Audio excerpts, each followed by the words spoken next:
are there. Action Force will dare. Action Force. Action Force is the codename for a highly trained rapid deployment force. Its purpose, to defend human freedom against Cobra, a ruthless terrorist organization. Action Force, international heroes. Action Force will dare. Action Force.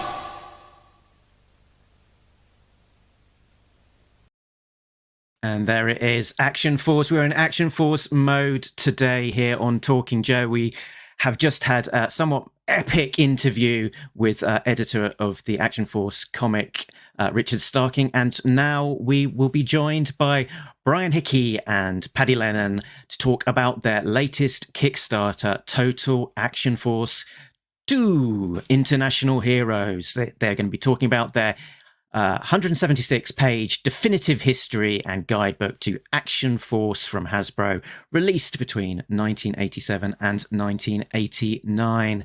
But you don't need me to tell you about it because they are here. So here we go. It's Brian and Paddy and a jiggle. Gee, Mark, what are we going to do today? The same thing we do every day, Mark. Make jingles for our new guests. It's Paddy and Brian. Yes, Paddy and Brian. One is a writer, the other is trying to take some photographs for Kickstarter bucks. It's Paddy and Brian, Brian.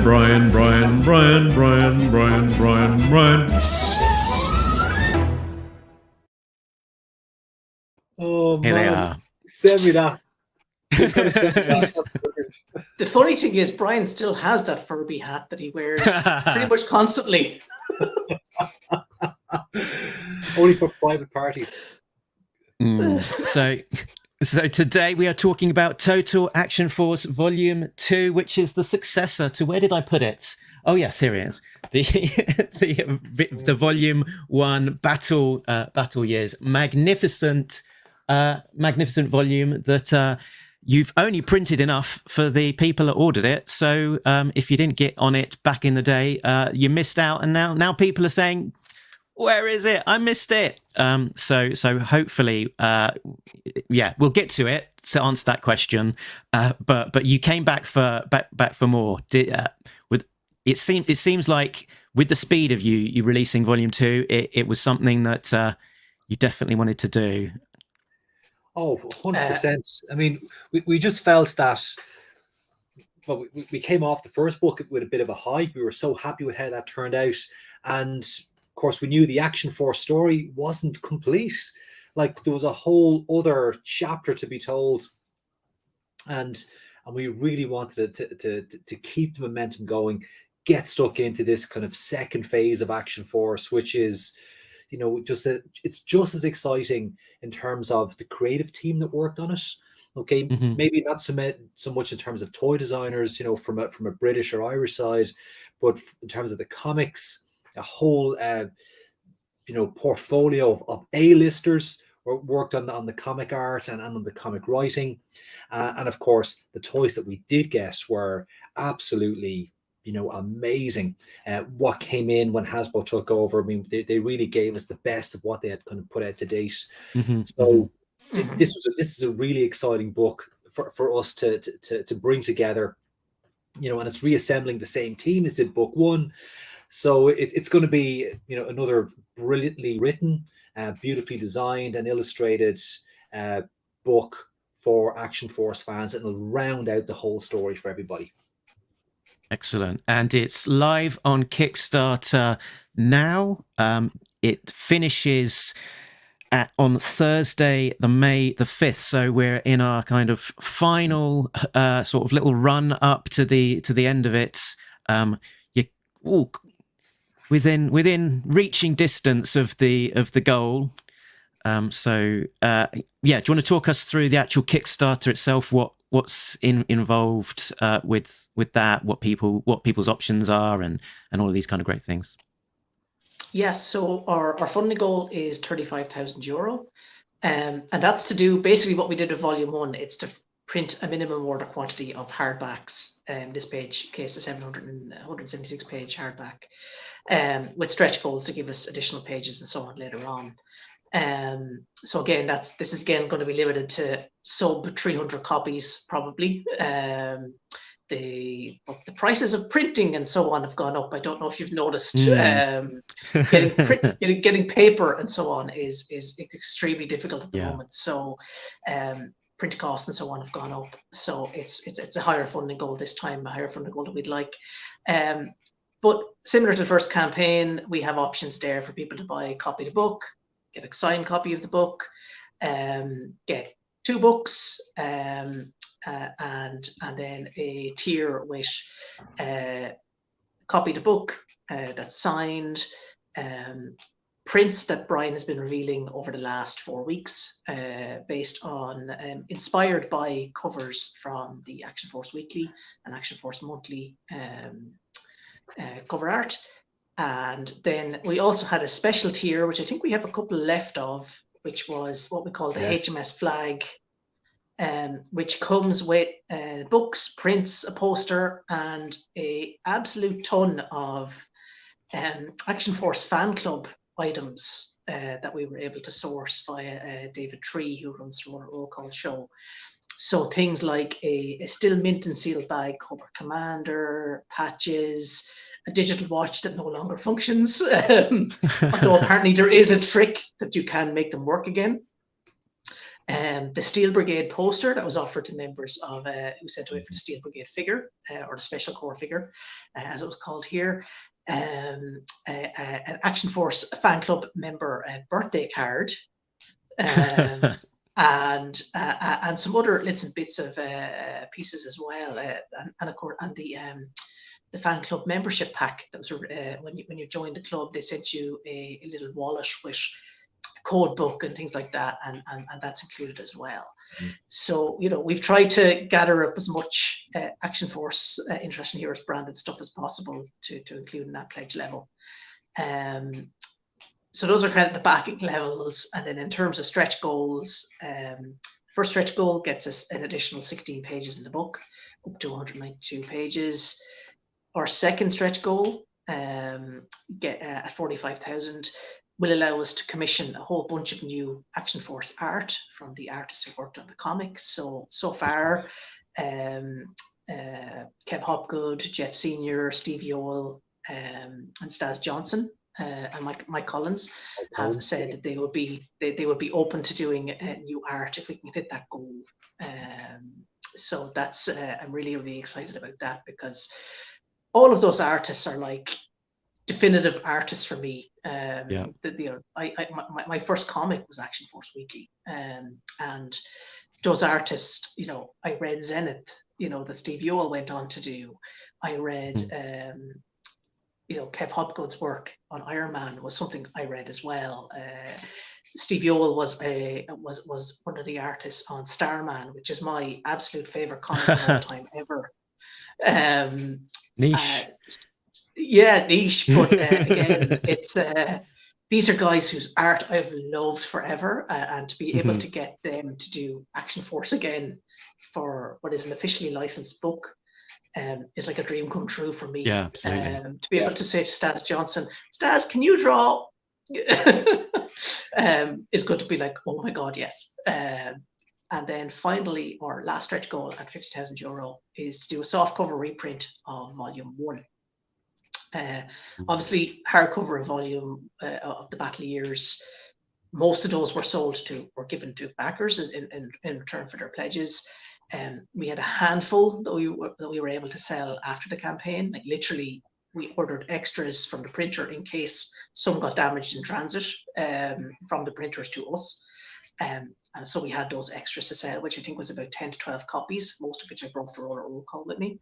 And that was it. But we've had a load of people messages saying, I'd be interested in a soft cover reprint or a reprint.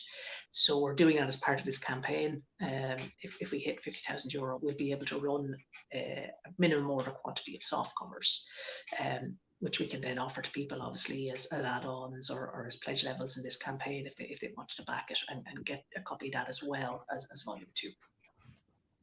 Perfect.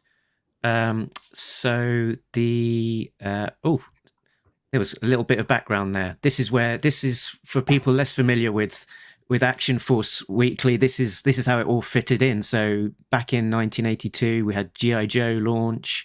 Over in UK, not long after, we had sort of the Palatoy era launch in the comics, in the pages of Battle, and then sort of a bit more Hasbro centric kind of toys with, you know, the likes of Duke taking a big role in the Battle Action Force towards its end run, and then Action Force Weekly from Marvel UK launching in 1987. So that's the sweet spot we're talking about today, and in this book. And you were talking about all of those great artists producing new work, but one's locked in for sure, and that's the one that's on the screen at the moment. So we've got a cover from one of the key artists from the book, which is Mike Collins.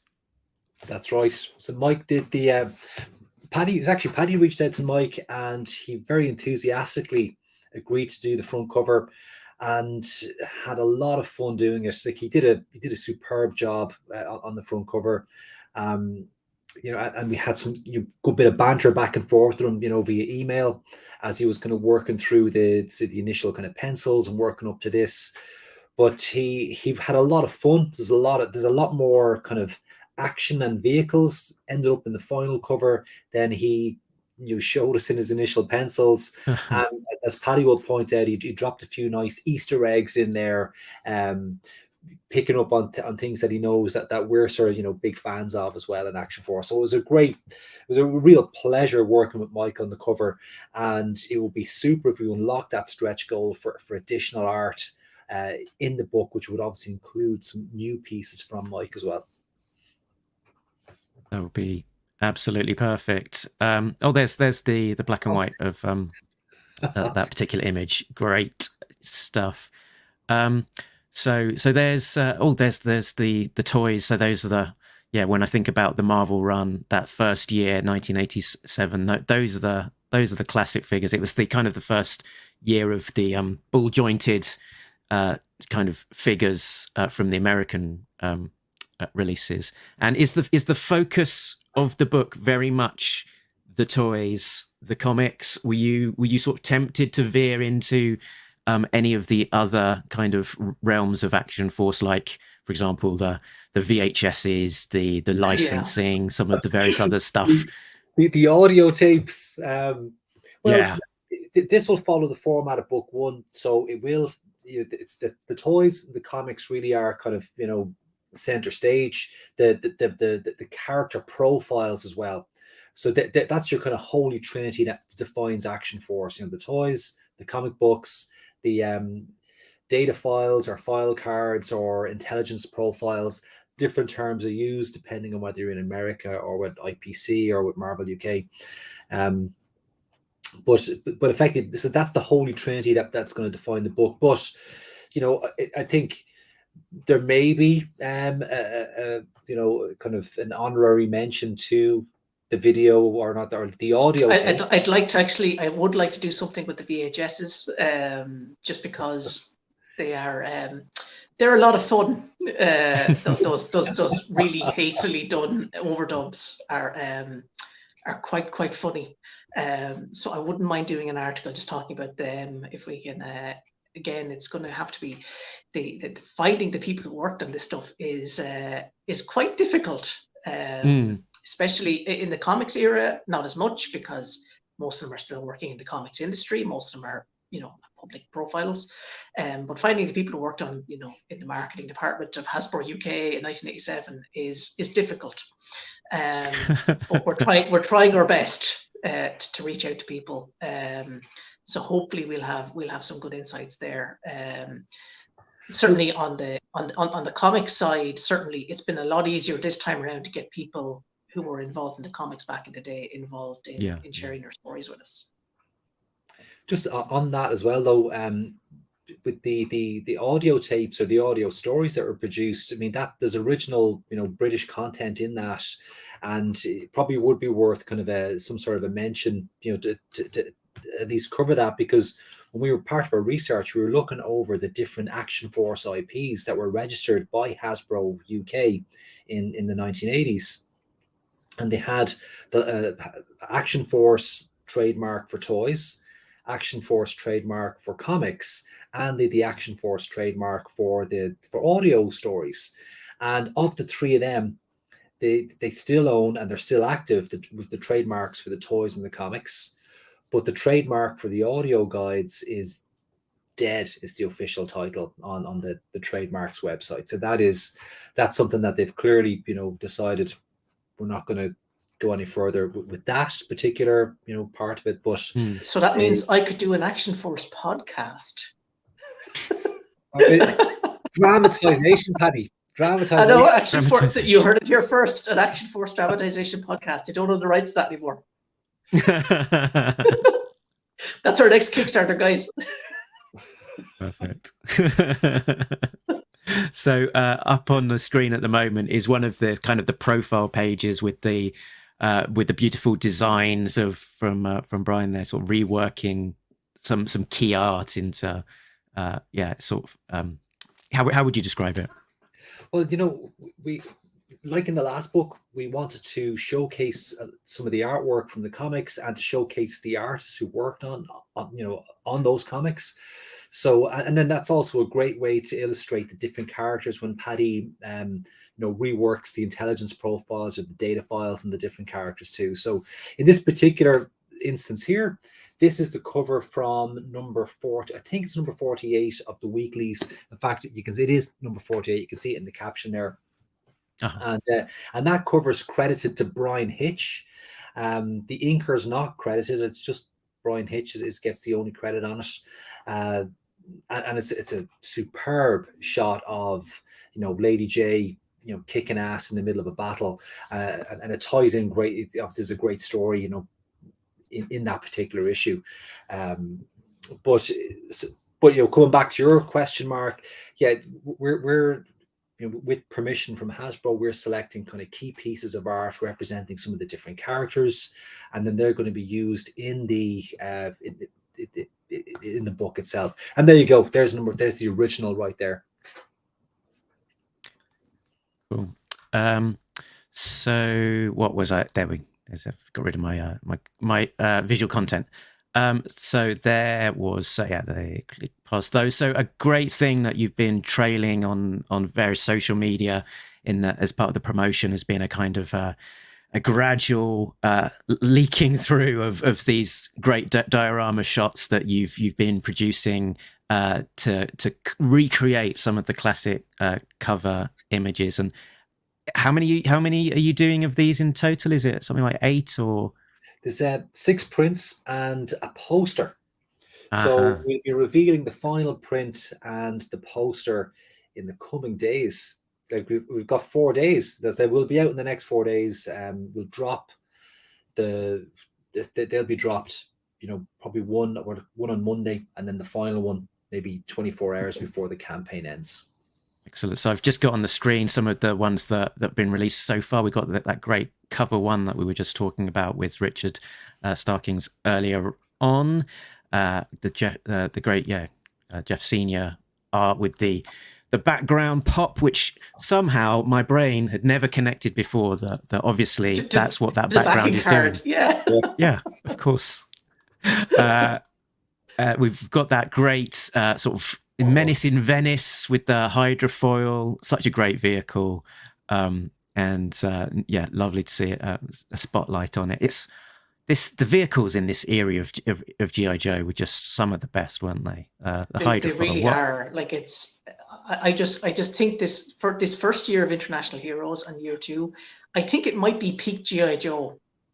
Like I don't think they were better than this. This was all top tier stuff coming out in those couple of years. If you think of the vehicles, and if you think of the vehicles especially that were coming out, you've the hydrofoil, you've the whale, you've the Sky Striker, like possibly the creme de la creme of G.I. Joe vehicles, and also the Road Toad.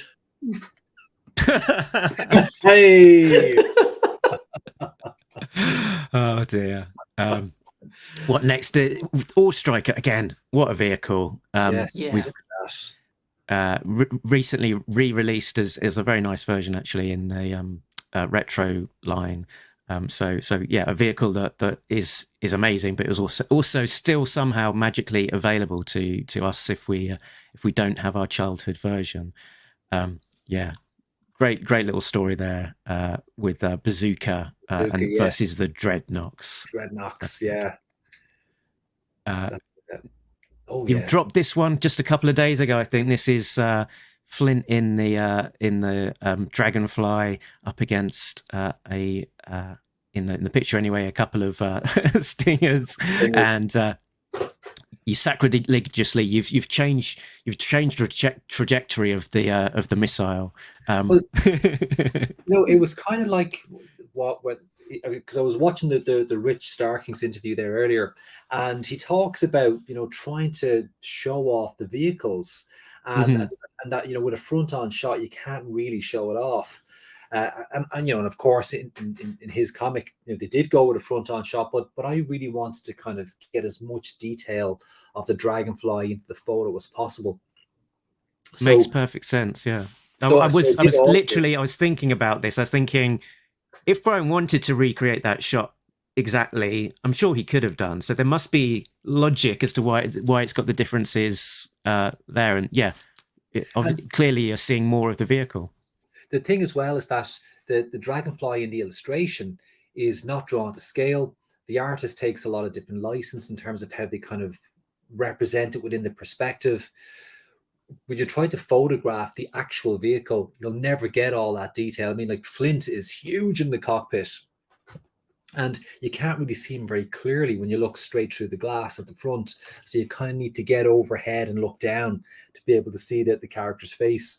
So there was a few reasons why I had to change the angle, but I think the homage is very obvious. Between the photo, people will know. Yeah. With the comics, the sort of playing with sort of the perspective by the artist is very evident here as well. It was sort of you look at the image, it's burned in your head from back in when was it 1988 or whenever it was that we went down to the newsagents and got this, and then you compare it against actually a photo of trying to recreate the same image. The Tomahawk is a completely different shape, isn't it? Totally different. The doors are a different size. Yeah. Even the space between where the pilot sits and where say Snake Eyes has come out. I mean, it's tiny in the illustration, and but obviously it's much bigger. Lift Ticket's head can't turn like a full 90 degrees. No, he can't. No, yeah. Not unless he took a hacksaw and then sort of took it off, re-glued it. So took off some of the collar. Yeah. But what a cover! I love that cover. That's a great Jeff Senior art there from for Action Force Monthly or European Missions Monthly, as well as it was reprinted in the States. So we got some nice vehicle profiles as well to expect in the book. Again, classics. You can't beat the Stinger or the Night Attack, as it's called here. A difference from book one is that in book one we never unlocked the series 3 content for book one, and so even though we did include some content anyway, and the figure lineups are in there for series 3, but we never really got to cover the vehicles in book one. But in this book, all of the International Heroes released vehicles from 87 to 89, they're all going to be included in this book. So and this is how quite a lot of these later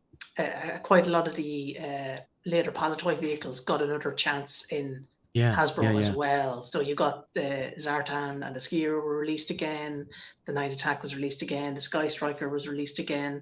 So we will touch on a few of those vehicles, the Whale as well. So those will be in this book anyway. So actually quite a few of the Palatoy vehicles will get in there in the end.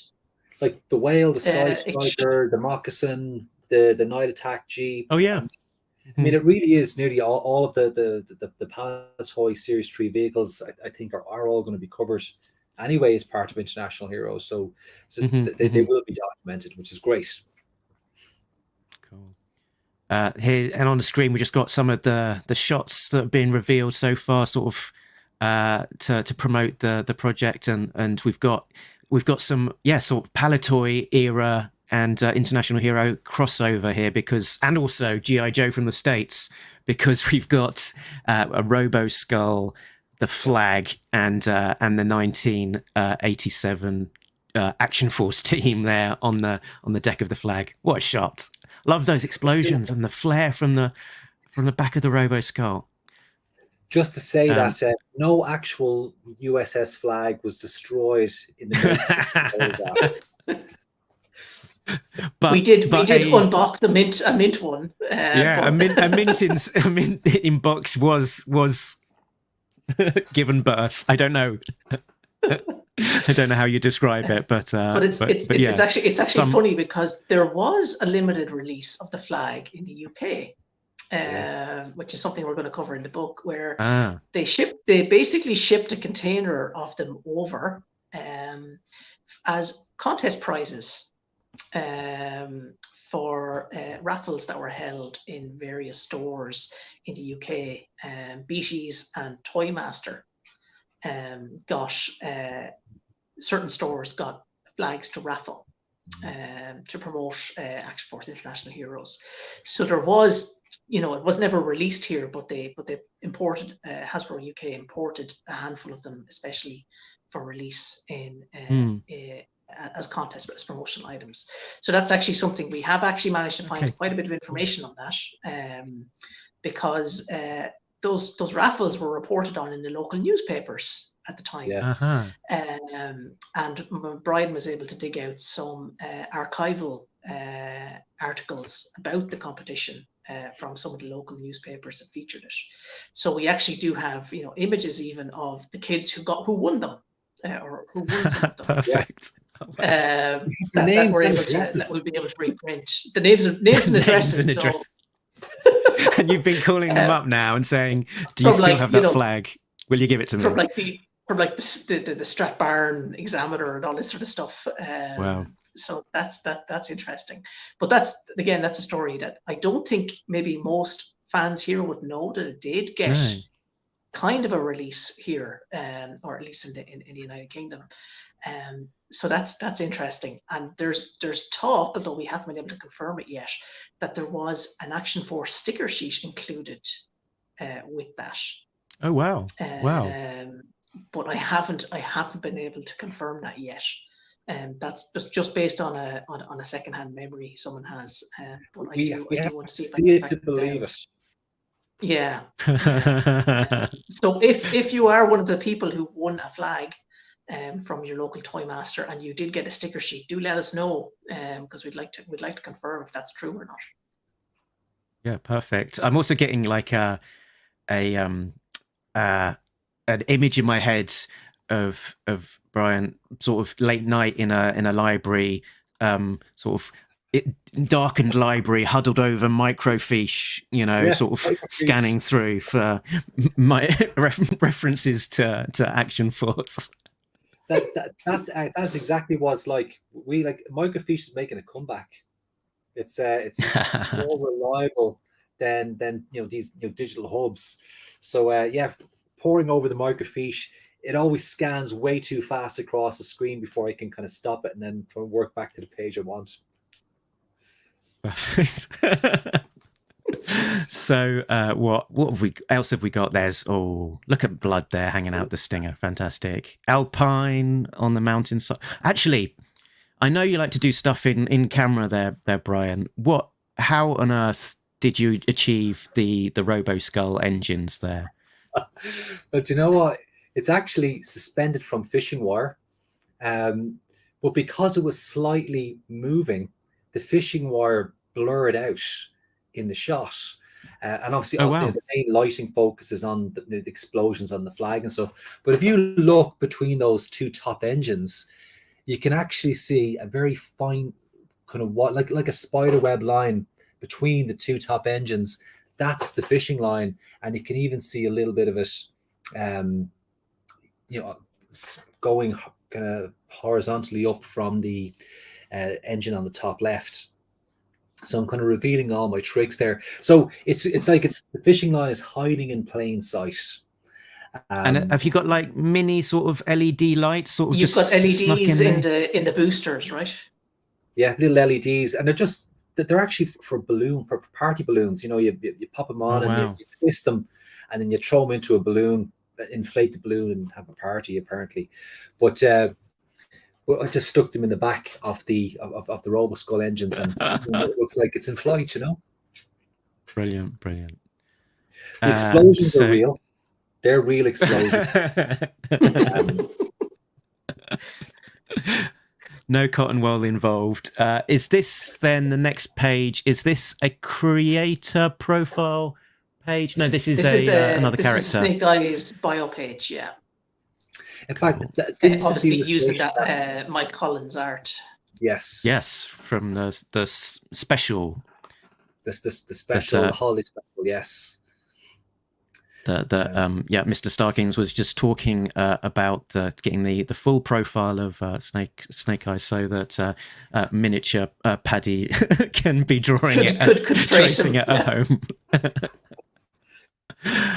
So I'm flicking forward on the slides, and part of the other sort of big thing is just sort of, you know, talking about some of the interviewees and potential stretch goal artists. So you know, you'll be you as a team will be talking to these guys and getting their first-hand memories of working on the book back in the 80s.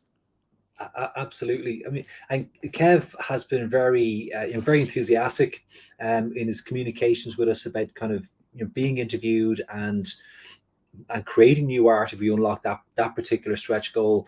So if Kev has, we got great insights from Rich in the interview there earlier this evening. So we're really looking forward to talking to the likes of Kev, likes of Simon Furman, Jeff Senior. I have Kev's interview done actually. Brilliant, Paddy! Brilliant. Very done, yeah. And it's quite a lot of fun. He has fond memories of Action Force, working on the book. So that's a very, very good interview. And I have Steve Yoel's interview was done as well. Nice. Yes, great. And Kev has still got the stuff. Here's something that he did for Chief a few years ago. Combination of digital and analog, I think, in there.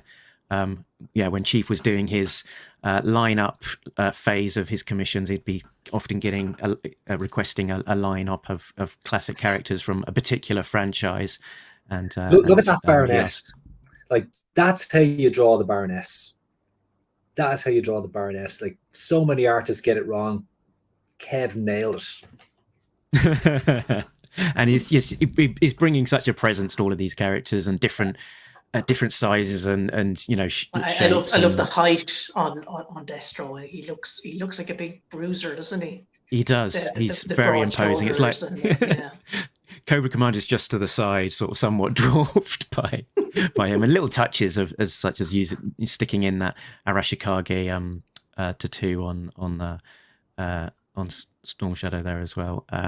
So where did I get to? So you'll be talking to Mike Collins and Richard Starkings. We've already had a little bit of a preview of what kind of things he might say if you've listened to the Richard Starkings episode that we had, and Simon Furman, who produced, you know, so many of the classic stories from the Action Force run. And that was my covering your images today as little prompts. I did have some sketchbook stuff from my personal collection that I'd be happy to share for you from the Action Force era if you'd like to join me in looking at that. And because it's a sketchbook, I probably have got a jingle for it. Sketchbook. Here's my sketchbook. I can show it to you if you wanna have a look. Sketchbook. Here's my sketchbook. And now I will stop this song. There we go. So first up, we have got Jeff Senior Flint. I think that is in the front of this one. Yeah, here he is. In the front of my custom bound Action Force edition. Jeff Senior, so much energy. Love it. Brilliant. But he's still got it. and this is my second Jeff Senior. It's a Death's Head illustration with the heads of various Cobras and GI Joes on the wall as trophies. Wow. Which came to me as a moment of inspiration. I was queuing at the convention to meet Jeff, and I was like, I love Death's Head. I love Action Force. How can I choose what to ask him? And I thought, oh, hold on a second. What about if? So that's what happened with that particular illustration. Here in the back of my bound book, any guesses? Quick kick. Steve Yoel, Quick Kick. So I think he said that Quick Kick might have been the first published strip that he worked on. That's right. Certainly one of the very earliest. Cold Comfort and Joy. Where Quick Kick it goes to Nepal to find one of his friends. And if I remember correctly, he's held on to the original art to that. I guess because it's so early in his career that sort of got a bit special place. Here's a page from Destro. Is it called Down and Out? Down Not Out. Down and Out. That's right. Yeah. So that's Mike Collins pencils, Brian Hitch inks, and I found out from Twitter the other day that the third part of that, I think Mike Collins just did breakdowns, and Brian Hitch did a little bit more. So there's a slightly different look to the third part of that. Yeah, I did. Brian Hitch was showing off pages of it during the week because it was his second. It was his second published work. He said. Oh wow! Inking Destro Down and Out. Yeah. Jeez. Yeah, because Mike Collins, you think he's such an established presence in the UK comic industry, and he's got such this body of work that I almost would never have guessed that was so early in his career. Mm-hmm. Here we go. Here's another Mike Collins. This is a Destro, almost like the file card art. I think not the blister card art. Slightly of that feel, but yeah, full figure. Full figure. But, so ready to be traced when I get home from the convention. Here's a particularly special one. This is this was something my brother Peter picked up. It is a Mike Collins recreation of his famous Snake Eyes special, where the reprint issue of issue 31, where he's in his log cabin. So very privileged to have that. That's all pencils, and that issue is pretty much been solidified in my memory as pretty much my favorite ever issue of G.I. Joe, and therefore my favorite issue of any comics ever. So it holds a special place. And when I saw Robert Atkins at Roll Call, when I think it was the year that it was in that Heathrow, that was 2016. That was July 2016. Good memory. Yeah, but I remember because that was in Heathrow. Yep. And the following week I had to go through Heathrow again to go to Japan. So I was in that same terminal building twice in the space of 4 days. Once for roll call and once to go to Japan. Cool. Chris has pointed out that Mike Collins also recreated this cover another time. He did a classified, the recent classified Snake Eyes design. So he's sort of redone the cover a couple of times. Brilliant. Yeah. Seek it out. Do a search. You'll via Google. You'll probably find it. But yeah, more great work from Mike. That's the Kev Hopgood. Oh, here we go. And we talked about G.I. Joe merchandise or Action Force merchandise. and you said that you probably weren't going to include too much of that in your book. So here's as good a time as any to spotlight my favourite piece of G.I. Joe, Action Force merchandise. So funky, so nice, it's G.I. Joe merchandise. Do you need it? Sure you do. It's G.I. Joe branded, fool. What shall we make? We can't decide. Pick some old crap and put Flint's face on the side. It's G.I. Joe merchandise.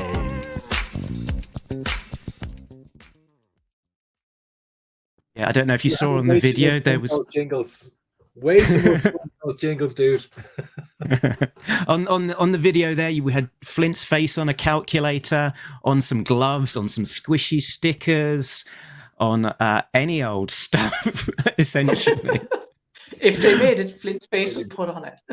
Mm-hmm. And obviously they had this like promotional art of the 1987 sort of wave of figures that they'd be handing out to their licensors, and so you just get these random characters appearing on the merchandise, and particularly Televiper was one that appeared. Seemed to just appear completely he was disproportionate amount. It's like, this is the main guy, the Televiper.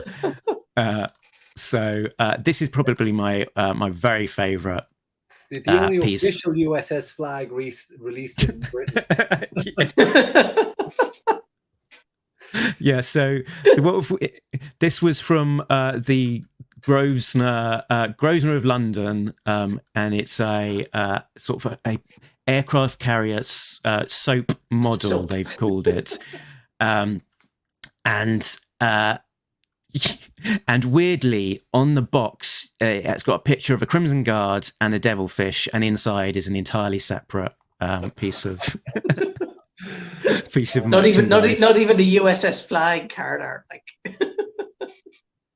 which might at least have made some sense. And they also had this one. This is the Mauler tank, armored tank soap model, again with a Televiper on the other side of the box. So that's perfect. Man. You gotta love that.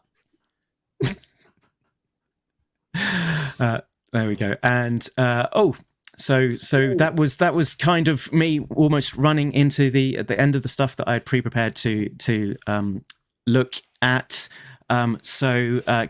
Guys, I know that you're talking about Action Force today, but you've also got your Robo Skull book that you've been working on as well. So how are you getting on with that? I think the backer kit, the last opportunity to order this, is drawing to a conclusion quite soon as well. Today, the 30th today. of April. It's last day. Yeah. So if you want to get this book, today is your last chance. Well, probably your last chance. I believe the plan is there will be a few extras, but they won't cost as little as it costs with the backer kit. The RoboSkull Mark II is an absolute beast of a machine. Brian had it for 3 months nearly. What? Take photography for the book, the prototype. So I got to play with it quite a bit. It's wonderful. It's a wonderful toy. Even the prototype was almost like production quality.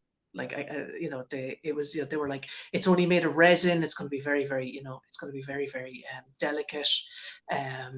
But it's a beast. It's like so sturdy, and all the features are there in it already. The foldable wings, the prisoner transport, the interchangeable weapons. It's unbelievable, the toy. And I almost wish I could afford to get a second one, but I would have to buy a second house to fit it, because it is huge.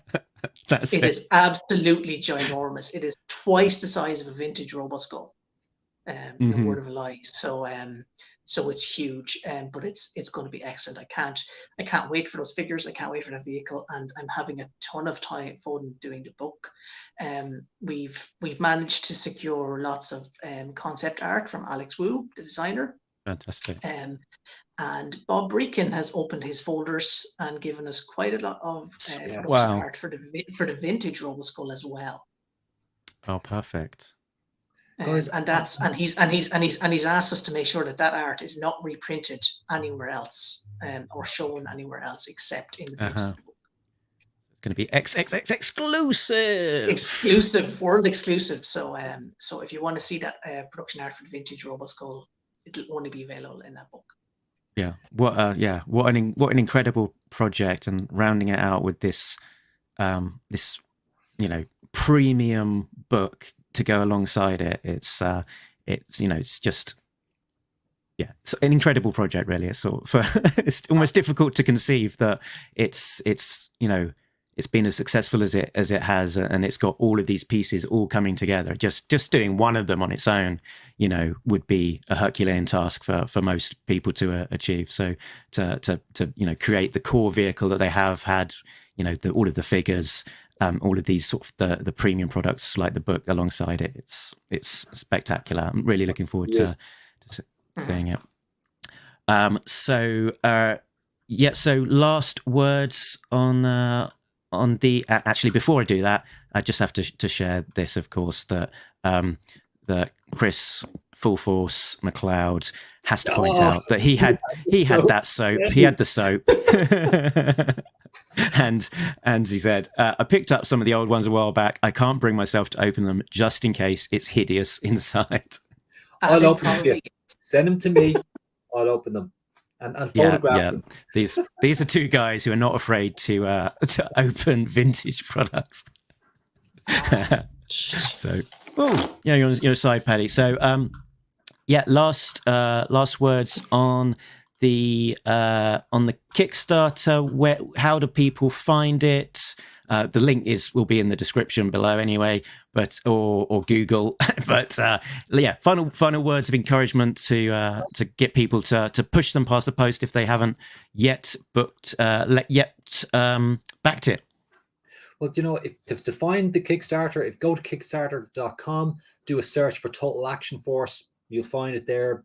If you're on Facebook, and if you're in any of the Action Force or G.I. Joe groups, just search for the hashtag Total Action Force Vol 2, and you'll find a post, about the Kickstarter, which will bring you there. On Paddy's Twitter and on my Instagram, again, you'll find the links there. I'm on Instagram.com/Brian the Hick or Instagram.com/Brian Hickey Artist, and the link is in my bio, which will take you straight to the Kickstarter page. If you like Action Force, if you love Action Force, if you're a collector, this is a book you need in your collection. It's 176 pages minimum. Could be a lot more than that if we unlock these stretch goals. It really is going to, if you've got book one, you're going to need to get book two to kind of complete the whole set. If you're just interested in the Hasbro years, this is the perfect book. It's 1987 to 89. Read the best of what Hasbro released over here, in my opinion, and in Paddy's opinion too. But it'll be beautifully illustrated with original comic art, new photography of the toys, and of course that great story behind the comics, and behind the Hasbro's expansion into international markets as well. So it'll be this is a book you need in your collection. If you love G.I. Joe and if you've got a specific interest in Action Force, you need to get this book. Perfect. We've lost Paddy. His Wi-Fi has failed him, I'm afraid. But thanks, Paddy, for joining us, and thanks, Brian, for your time as well. I'm really looking forward to seeing the finished thing, and maybe I'll send us out with the little blurb Kickstarter video as well, so that people can see that. So let's do that, and see you guys next time. Thank you, sir.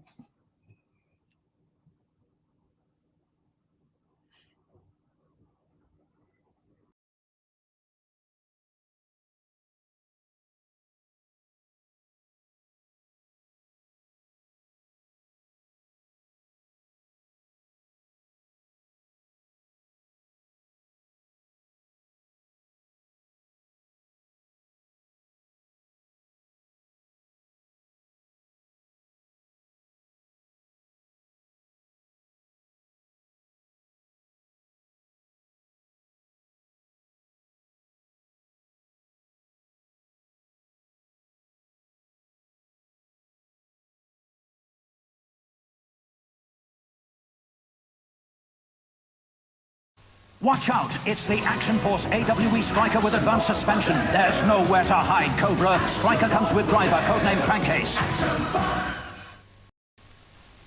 Action Force is a highly trained rapid deployment force fighting Cobra, a ruthless terrorist organization.